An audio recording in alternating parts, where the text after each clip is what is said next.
obviously they got rid of Rwanda, which is the deterrent plan, which never, of course, fully came into effect at all. And they're going to smash the gangs. Well, we've heard that for a long time now.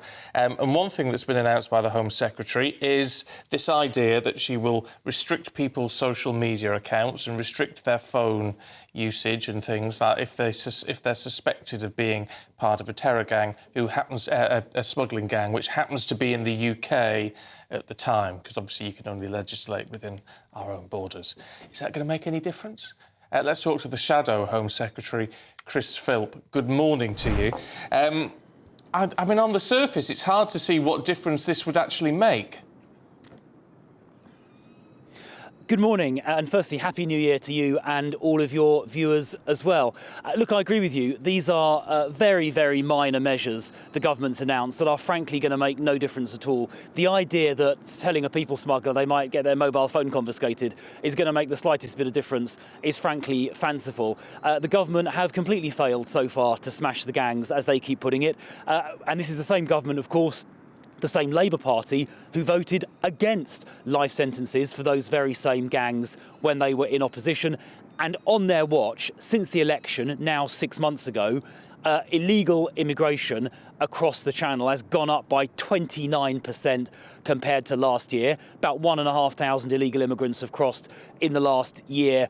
The last week alone. And I think it was a huge mistake of Labour to scrap the Rwanda deterrent before it even started. The first flight was due to take off on the 24th of July, and Labour cancelled it before that plane had a chance to leave. And I think if that had started, then we would see the numbers dramatically reducing. We saw that work in Australia about 10 years ago when they removed people to an island called Nauru.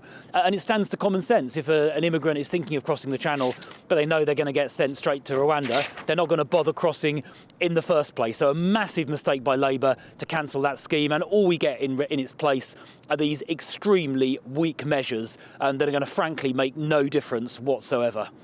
But that's the point, isn't it? That the flights never took off to Rwanda. We will never know if it was going to work because it never actually, quite literally, got off the ground. It was a huge expensive scheme. Robert Jenrick has even admitted that it would have been fruitless because you hadn't left the ECHR. Those flights would never have taken off and it never would have worked. There's no point describing it as some panacea to the illegal migration problem when it wasn't ever actually going to get off the ground.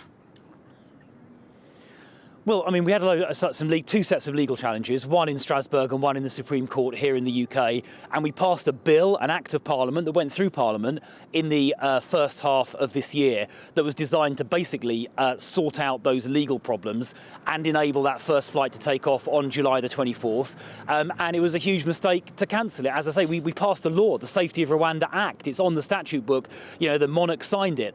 We were ready to go by July, but Labour cancelled it. Now, you say it's speculative that it would have worked. Now, we've seen a scheme like this work in Australia. Now, Australia had a problem about 10 years ago where illegal immigrants were crossing from Indonesia to Australia, and they had a similar plan where they removed people to Nauru, which is an island in the Pacific, and they didn't have to take many people there before the deterrent effect meant that the illegal immigrants simply stopped attempting to cross to Australia. Why would you try and cross if you're just going to end up on an island in the middle of the Pacific? And it worked very, very quickly. So we do know these schemes worked, and it was a horrendous mistake of Labour to cancel it, and it is on them that illegal immigration across the Channel has gone up 29% since the election, whereas last year, 2023, we actually got it down by a third, and that was without Rwanda. Had Rwanda started, it would have gone down, I think, even more. In Australia, it went down to zero.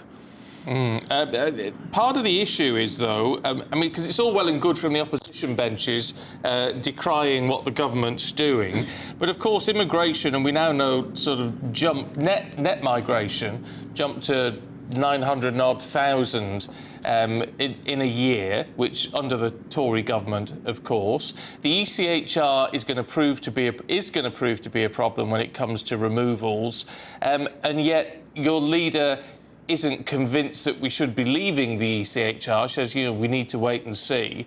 So it does beg a question: does the opposition have a real plan?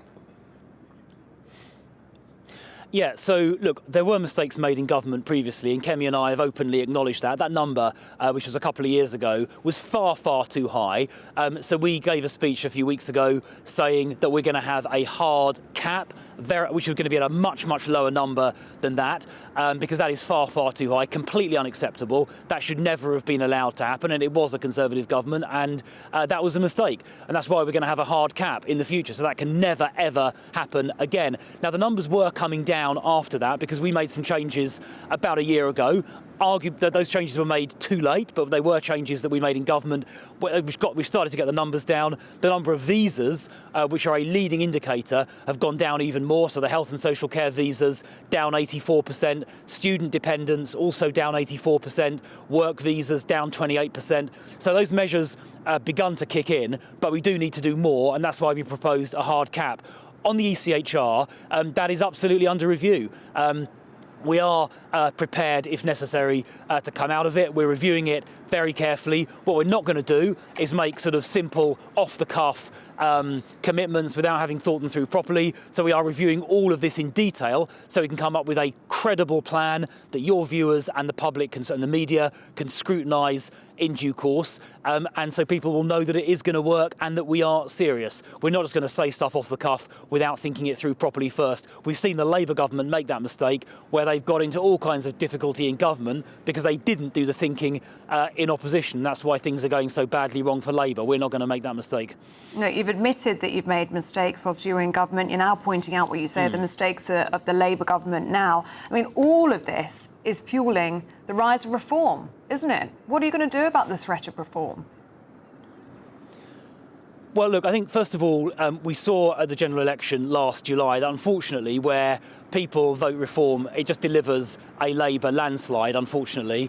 And, you know, we saw that happen where people who ordinarily vote Conservative, voted reform. I understand why that happened, and we're going to work hard to fix the issues that we've talked about already. But where people who are conservatively minded vote reform, it just delivers Labour in government. We've also seen since the election about 150 council by-elections, and the Conservatives have made, I think, about 24 gains. Labour have lost 27 seats. Reform have only won an extra, I think it's 5 or 6. So we can see, that since the election, we have been doing very well in these council by-elections. And the final point comes back to what I said a minute ago, that we are working up serious and credible plans, not just on immigration, but on all kinds of other areas as well, taxation, the economy, the cost of living, really serious and credible plans to fix the problems that our nation faces. Whereas reform, I think, just tend to sort of say stuff off the cuff without kind of properly thinking it through. We are going to do the proper thinking so that when we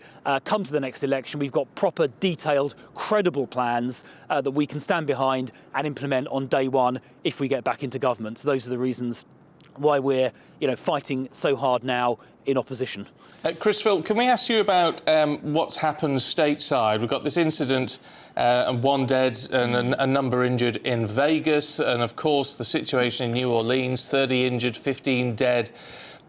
That we know of so far in what appears to be an ISIS-related terror attack. It raises some very real questions, doesn't it, as to what's happening over here in the UK, because it's got to put the security services on high alert now, hasn't